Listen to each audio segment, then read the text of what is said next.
بسم اللہ الرحمن الرحیم۔ تو انسان کے علاوہ اور جنوں کے علاوہ جتنی مخلوقات ہے وہ سب مسلمان ہیں، مگر مجبور مسلمان ہیں۔ ایسا نہیں ہوا کبھی کہ آم کی گٹھلی دبائی ہو اور کھجور کا درخت نکل آیا ہو۔ پکا مسلمان ہے یہ جی، جو اس کو کام دیا گیا ہے اس پہ لگا ہوا ہے۔ کبھی نہیں ہوا سورج ایک سیکنڈ بھی دیر سے نکلا ہو، کبھی ایسا نہیں ہوا کہ چاند نے 14 منزلیں طے نہ کی ہوں، کبھی ایسا نہیں ہوا۔ ہر وجود مسلمان ہے۔ یہ انسان ہے جو با اختیار مسلمان ہے، مختار مسلمان ہے، اما شاکرا و اما کفورا۔ یہ ایسا مسلمان ہے کہ یہ بات مان لے، ہدایت پا جائے، سبیل تک پہنچ جائے، سبیل سے رہنمائی لے لے تو یہ شاکر ہو جائے گا، اور اگر اس نے چھوڑ دیا تو یہ کافر ہو جائے گا۔ یعنی اللہ نے جو سبیل رستہ دیا ہے، اِنَّا ہَدَيْنَاهُ السَّبِيلَ، ہم نے انہیں سبیل کی ہدایت کر دی ہے۔ سبیل کوئی چیز ہے جس کی ہدایت اللہ نے کی ہے۔ وہ سبیل وہی ہے کہ جس تک پہنچنا گویا اللہ تک پہنچنا ہے۔ یاد رہے، کوئی ایسا وجود ہے جو اللہ جس کی ہدایت کرتا ہے، اللہ ان تک پہنچاتا ہے۔ اب یہ عجیب مسلمان ہے، کہتا ہے کہ اللہ نے ان تک پہنچایا ہے مگر ہم تو اللہ تک پہنچنا چاہتے ہیں۔ یہ کیسے اللہ تمہارے پہنچنے کو مان لے گا جو تم ان کے بغیر آنا چاہتے ہو کہ جن کے ذریعے اللہ تمہیں دیکھنا چاہتا ہے؟ کہ اگر کوئی جا کر دروازے پر اس دینے والے سے نہ لے اور کہے کہ میں تو بانی سے لوں گا، میں تو ان سے لوں گا جنہوں نے مجلس کی ہے، میں تو ان سے نہیں لوں گا، اور آ کے کہے میں تو آپ کے ہاتھ سے لوں گا، تو ہر آدمی تو لاڈلا نہیں ہوتا۔ تو جواب دیا جائے گا اگر اس سے نہیں لوگے تو تم ہم سے گویا مخالفت مول لے رہے ہو۔ یہ ہمارا نظام ہے، جو بانی مجلس کے انتظامیہ کے ساتھ تعاون نہ کرے تو بانی اس سے ناراض ہو جاتا ہے۔ اللہ نے بھی تو کوئی رستہ دکھایا ہے، تم کہہ رہے ہو اس پہ نہیں چلیں گے، ہم اس پہ نہیں چلیں گے، ہم تو ڈائریکٹ اس سے مانگیں گے۔ تو یقیناً پھر اللہ ایسے لوگوں کو پسند نہیں کرتا جو اللہ کے بتائے ہوئے رستے پہ نہ چلتے ہوں اور ڈائریکٹ اللہ سے مانگنا چاہتے ہوں۔ البتہ اس وقت میرا موضوع عقیدہ توسل نہیں ہے، مگر دل کر رہا ہے ایک جملہ کہہ دوں۔ آپ سے اگر کوئی کہے نا کہ ہمیں تو ڈائریکٹ اللہ سے مانگنا چاہیے جی، ہمیں کسی وسیلے کی ضرورت نہیں ہے، ہمیں کسی ذریعے کی ضرورت نہیں ہے، تو آپ ان سے پہلے تو یہ کہہ دیا کریں کہ اپنا چہرہ ذرا آئینے میں جا کے دیکھو، تم اس قابل بھی ہو کہ ڈائریکٹ اللہ سے مانگو؟ تم اس قابل بھی ہو؟ تمہاری کوئی حیثیت بھی ہے؟ جبریل امی علیہ السلام ہونے کے بعد وہاں ٹھہرے رہ گئے کہ جہاں نبی آگے جا رہے تھے، اور سرکار نے پوچھا تو فرمایا میں آگے بڑھوں گا تو جل جاؤں گا۔ جی، ڈائریکٹ بات کرنے والا یا محمد ہے، یا جس لہجے میں اللہ بات کرتا ہے وہ علی ہے۔ جنہیں اللہ نے بغیر کسی واسطے کے جن سے بات کی ہو، انہوں نے بھی اللہ سے بات کرتے ہوئے واسطہ بنایا ہے۔ حضرت عبداللہ ابن مسعود آ کر سرکار سے کہتے ہیں یا رسول اللہ مجھے کوئی راز عطا فرمائیں۔ سرکار نے فرمایا ذرا حجرے میں چلے جاؤ۔ جاتے ہیں حجرے میں تو کیا دیکھتے ہیں کہ علی مولا سجدے میں، اور سجدے کی حالت میں مناجات کر رہے ہیں اللہم اغفر للخاشع، اللہم اغفر للخاطئین من شیعتی بحق محمد، یا اللہ میرے گناہگار شیعوں کو مصطفیٰ کے صدقے میں معاف کر دے۔ عبداللہ ابن مسعود کہتے ہیں کہ میں یہ منظر دیکھ کر جب باہر آیا تو میں نے نبی کو سجدے میں دیکھا، جو حالت سجدہ میں کہہ رہے تھے اللہم اغفر للخاطئین من امتی بحق علی، یا اللہ میری امت کے گناہگاروں کو علی کے صدقے میں معاف کر دے۔ یعنی نبی اللہ سے بات کریں تو علی کو وسیلہ بنائے، اور علی اللہ سے بات کریں تو نبی کو وسیلہ بنائے۔ اگر یہ بات کسی کے گلے سے اترنے میں مشکل ہو رہی ہے تو میں بڑی مثال دے دیتا ہوں۔ اہدنا الصراط المستقیم صراط الذین انعمت علیہم غیر المغضوب علیہم ولا الضالین، یہ نبی بھی تو پڑھتے تھے، یہ مولا علی بھی تو پڑھتے تھے سورہ توحید، سورہ الحمد، لا صلاۃ الا بفاتحۃ الکتاب۔ قاعدہ قانون یہ ہے کہ نماز بغیر سورہ فاتحہ کے نہیں ہوگی، تو سورہ فاتحہ الحمدللہ رب العالمین سے لے کے ولا الضالین تک نبی بھی تو پڑھتے تھے، مولا علی بھی تو پڑھتے تھے۔ تو جب مولا نبی پڑھتے تھے تو اہدنا الصراط المستقیم صراط الذین انعمت علیہم کس کو سوچتے تھے؟ اور جب مولا علی پڑھتے تھے تو کس کو سوچتے تھے؟ یہ پورا گھرانہ حقیقت میں ایک ہے. نبی سوچتے تھے علی کو، علی سوچتے تھے نبی کو.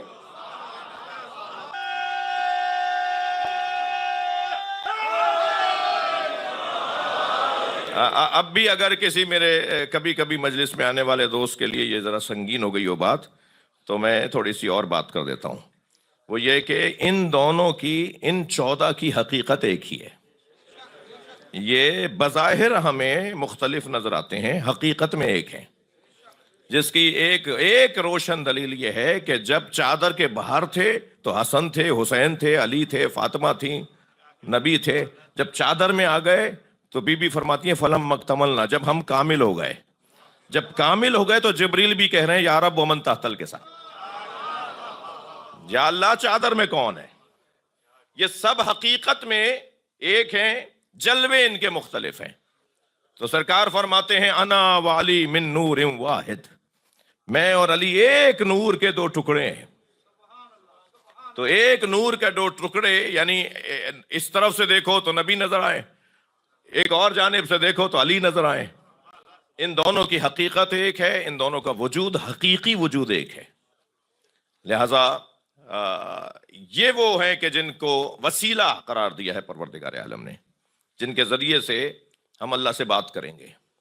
اللہ بھی یہی چاہتا ہے کہ ان کے ذریعے سے بات کرو.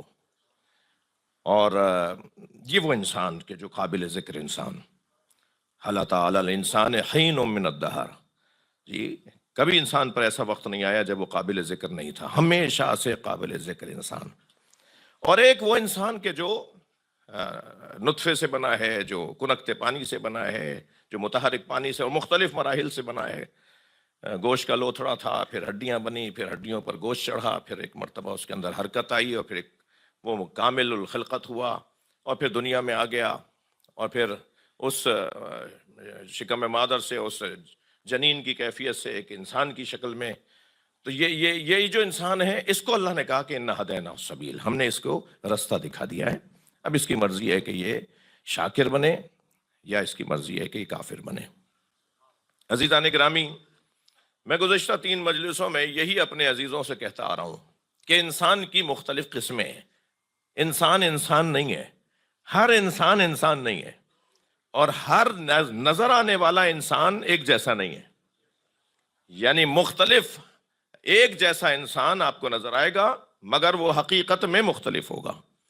اب یہ جو مختلف انسان ہے نا، ان کی نام کیا کیا ہیں؟ ہم نے ایک مجلس میں کہا کہ قرآن مجید نے کبھی اسے شیطان کہا ہے، کہ قرآن نے اسے کبھی حیوان نے کہا ہے، کہ قرآن نے کبھی اسے پتھر کہا ہے، قرآن نے اسے کبھی حیوان سے زیادہ پستر کہا ہے، اور اسی انسان کو قرآن مجید نے خلیفۃ اللہ کہا ہے.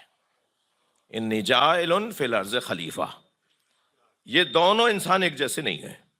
ایک قابل ہدایت انسان ہے اور ایک قابل ذکر انسان ہے، ایک ہادی انسان ہے. یہ دونوں کے اندر فرق ہے.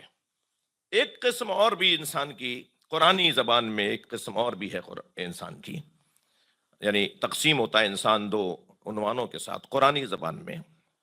جہاں سورہ مبارکہ آل عمران آیت نمبر 7 میں ارشاد ہو رہا ہے هو الذی انزل علیک الکتاب منہ آیات محکمات ہن ام الکتاب وأخر متشابہات فأما الذین فی قلوبہم زیغ فیتبعون ما تشابہ منہ ابتغاء الفتنہ وابتغاء تاویلہ وما یعلم تاویلہ الا اللہ وراسخون فی العلم. اس آیہ کریمہ میں میرے عزیزو، اللہ نے اپنی آیات کو 2 عنوانوں کے ساتھ یاد کیا ہے. یاد رہے کہ آیات سے مراد قرآنی آیات بھی ہیں، اور آیات سے مراد اللہ کی سب سے بڑی آیت یعنی انسان بھی ہے. انسان بھی 2 حصوں میں تقسیم ہو رہے ہیں. قرآن کی آیات 2 حصوں میں تقسیم ہے. پہلی قسم کیا ہے؟ اللہ ارشاد فرما رہا ہے منہ آیات محکمات، یعنی محکم آیات، یہی ہن ام الکتاب، یہی اصل کتاب ہے. اور دوسری قسم کیا ہے؟ وَأُخَرُ متشابہات. دوسری قسم جو ہے آیات کی وہ متشابہات ہیں. پھر قرآن یہ بھی بتا رہا ہے کہ محکمات کے ہوتے ہوئے متشابہات کی پیروی کرنے والوں کے بارے میں اللہ کیا چاہتا ہے، اللہ کیا جانتا ہے، اللہ کیا کہنا چاہتا ہے، اللہ کچھ رہنمائی کرنا چاہتا ہے، بتانا چاہتا ہے کہ انسانوں کے اندر کچھ ایسے لوگ ہیں کہ جو اما الذین فی قلوبہم زیغ، جن کے دلوں پر زنگ لگ چکا ہے، فیتبعون ما تشابہ من، وہ محکمات کو چھوڑ کر متشابہات کی طرف جاتے ہیں۔ کیوں بھائی؟ میٹھا پانی چھوڑ کے کوئی کڑوے پانی کی طرف جاتا ہے؟ پانی تو ہوتا ہے، زندگی تو وہ بھی دے سکتا ہے، فصلیں تو وہ بھی اگا سکتا ہے، پانی تو وہ ہے۔ کبھی ایسا ہوتا ہے کہ الجھنے بڑھانے والی چیزوں کو چھوڑ کر شفاف چیزوں کی طرف کوئی نہ جائے، یعنی انہیں لے لے اور اس کی طرف کوئی نہ جائے، یہ نہیں ہوتا کبھی۔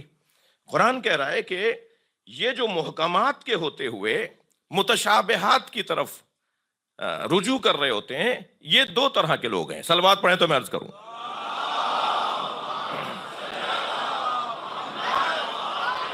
یعنی ان کا مقصد، دو مقصد ہیں ان کے، یہ دو مزاجوں کی وجہ سے ایسا کرتے ہیں۔ کون ہیں وہ لوگ کہ جو وَأَمَّا الَّذِينَ فِي قُلُوبِهِمْ زَيْغٌ، جن کے دلوں پہ زنگ لگ چکا ہے، ٹیڑھے دل والے لوگ، بیمار دل لوگ، شریر لوگ، شیطان صفت لوگ، جو کیا کرتے ہیں؟ وہ اتباع کرتے ہیں، فَيَتَّبِعُونَ مَا تَشَابَهَ مِنْ، وہ آیات محکمات کو چھوڑ کر آیات متشابہات کی اتباع کر رہے ہوتے ہیں۔ چلیے میرے ساتھ کربلا چلیے، حسین مولا لاشوں پہ لاشیں اٹھا رہے ہیں۔ رونے والوں، امام نے جو لاشیں اٹھائے نا، ان میں ایک لاشا جس پر بہت روئے، وہ چھوٹا بہت تھا، مگر امام حسین سے اٹھتا نہیں تھا۔ کبھی آگے جاتے تھے، انا للہ اجرکم اللہ، اجرکم اللہ، اپنی آوازوں کو آزاد کریں گے۔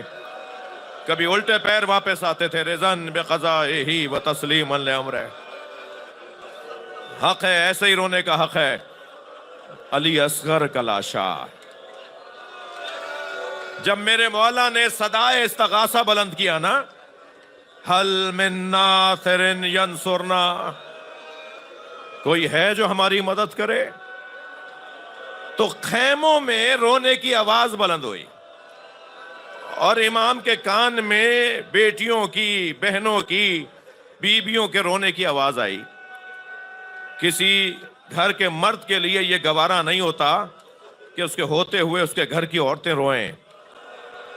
ہاں، امام فوراً پلٹ کر آئے، بہن زینب تم رو رہے ہو، کیوں رو رہے ہو؟ کہا بھیا، جب آپ دشمن کو مدد کے لیے پکارتے ہیں، آپ کہتے ہیں کوئی ہے جو میری مدد کرے، تو وہاں سے تو کوئی جواب نہیں آتا، علی اصغر خود کو جھولے سے گرا دیتا۔ بھیا، یہ بچہ خود کو جھولے سے گرا دیتا۔ امام نے فرمایا، اس کی ماں سے کہو اسے مجھے گود میں دے دے، لاؤ اس کی ماں سے کہو کہ اسے میری گود میں دے دے۔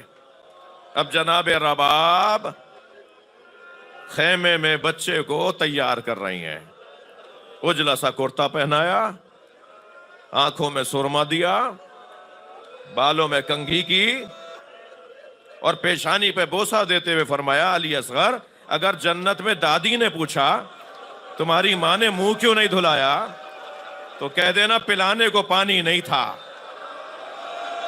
اور میر انیس کہتے ہیں، بنا کر شکل مجاہد کی، اجر و کمال اللہ، اجر و کمال اللہ، بنا کر شکل مجاہد کی لے چلے شبیر، الٹ دیا علی اصغر کی آستینوں کو۔ اجر و کمال اللہ، اجر و کمال اللہ، امام کی گود میں دیا۔ مولا، میں علی اصغر کو تیار کر کے لے آئی۔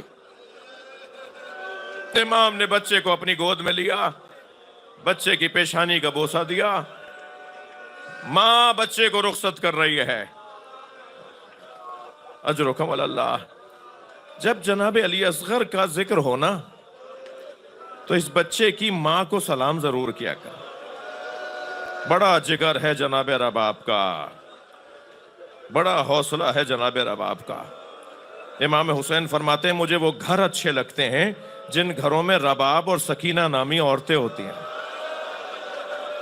ان دونوں بیویوں نے، ان ماں بیٹیوں نے امام حسین سے جو وفاداری کی ہے، اجرکم اللہ، اجرکم اللہ۔ دو کمائیاں ہی تو تھیں جناب رباب کے پاس، دو ہی بچے تو تھے، ایک علی اصغر، ایک سکینہ۔ ایک کو اجلا سا کرتا پہنا کر امام کی گود میں دے دیا، ایک کو زندان شام میں چھوڑ آئی۔ اجرکم اللہ، اجرکم اللہ۔ جو جہاں بیٹھا ہے اپنی آواز کو آزاد کرے۔ بڑا جگر ہے جناب رباب کا، بڑا حوصلہ ہے جناب رباب کا۔ میں کچھ عرصے پہلے، تقریباً 1 سال پہلے ہندوستان گیا، اس سے پہلے بھی چند مرتبہ جانا ہوا۔ ابھی جو پچھلی دفعہ گیا تو ایک امام بارگاہ سے، ایک امام باڑے سے باہر آ رہا تھا، تو میں نے دیکھا کہ ہندو عورتیں ہاتھ میں لٹیاں لیے جی وہ امام بارگاہ کے اندر آ رہی تھی۔ تو میں نے پوچھا کہ یہ لوگ کون ہیں، یہ کیا لے کر آ رہے ہیں؟ تو مولانا یاسوب عباس صاحب میرے ساتھ تھے، انہوں نے فرمایا مولانا یہ جھولے پر دودھ لے کر آئی ہیں۔ اجرکم اللہ۔ عزا خانے میں جو جھولا رکھا ہے، ان کی کوئی منت پوری ہوئی ہوگی، یہ اپنی منت بڑھانے آئی ہیں۔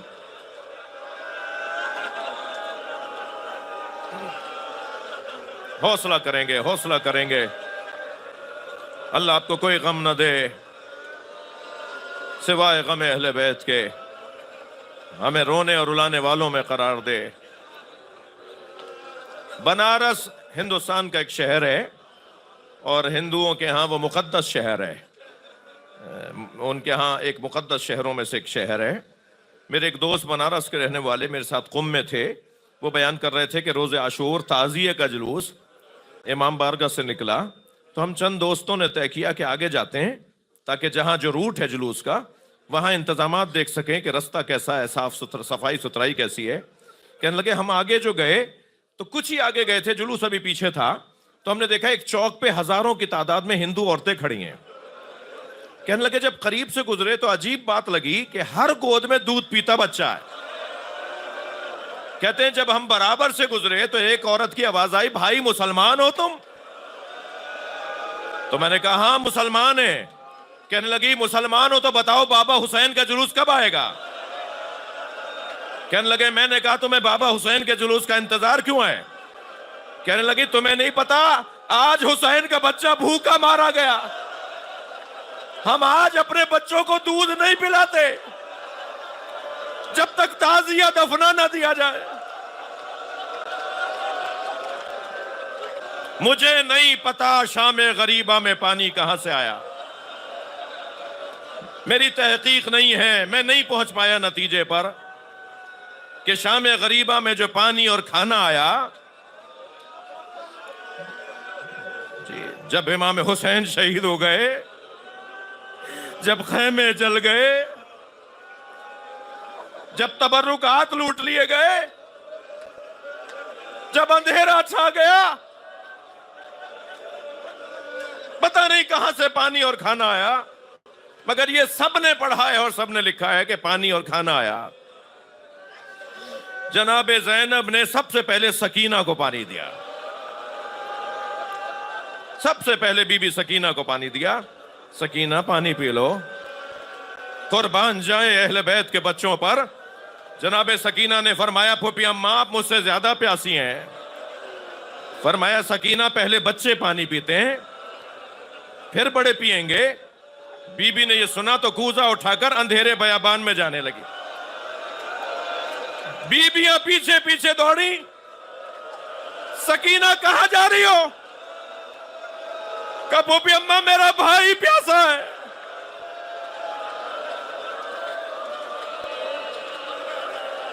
کیسے اس بچی کو پانی پلایا، بہت مشکل بیان ہے۔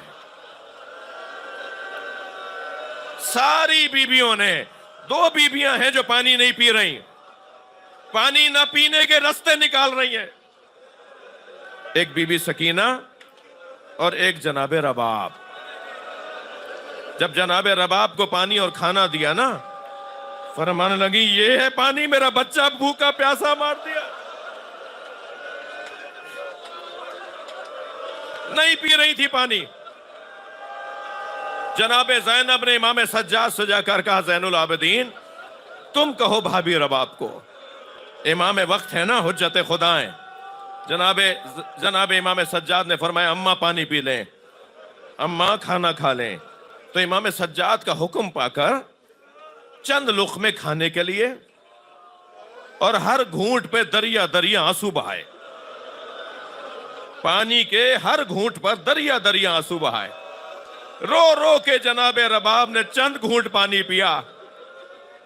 منبر کا ادب مانے ہیں، میں کھل کے نہیں پڑھ سکتا، تاریخ میں کچھ ایسے منظر ہیں جنہیں بیان کرنا بہت مشکل ہے، ہم لوگ بیان نہیں کر پاتے، عرب لوگ بیان کر جاتے ہیں، ایرانی بیان کر جاتے ہیں، ان کی خدمات ہیں، مگر ہم لوگ بیان نہیں کر پاتے۔ اب میں ایک منظر کی طرف اشارہ کر رہا ہوں، میں اشارہ کروں گا اور میرا محترم مجمع متوجہ ہو جائے گا۔ آپ کے گھروں میں دودھ پیتے بچے ہیں جی، دودھ پلانے والی مائیں ہیں۔ جب جناب رباب نے چند گھونٹ پانی پیے اور چند لقمے کھانے کے لیے آدھی رات گزری تو جناب زینب نے دیکھا بھابی مضطرب ہیں، جناب رباب مضطرب ہیں، کبھی اس گود میں جا کے کچھ ڈھونڈتی ہیں، کبھی اس بی بی کی گود میں جا کے کچھ ڈھونڈتی ہیں، کبھی جلی ہوئی لکڑیاں جھولے کی بار بار سینے سے لگاتی ہیں۔ جناب زینب نے فرمایا بھابی کچھ آرام کر لے، فرمایا زینب تم نے مجھے پانی پلایا، مجھے علی اصغر یاد آ رہا ہے۔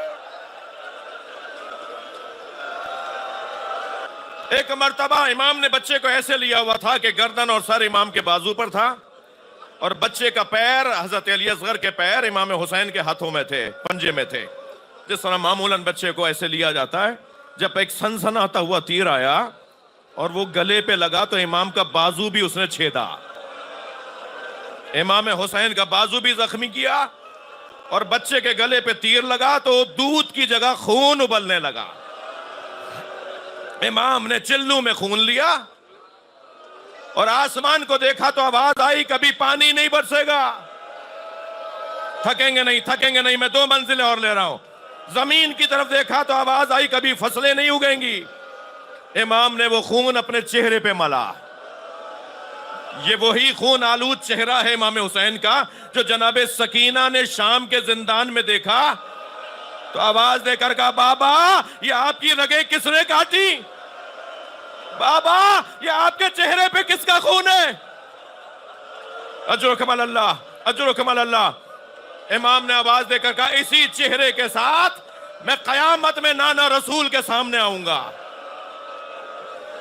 بچے کا لاشا، حسین کیا کریں اس لاشے کا؟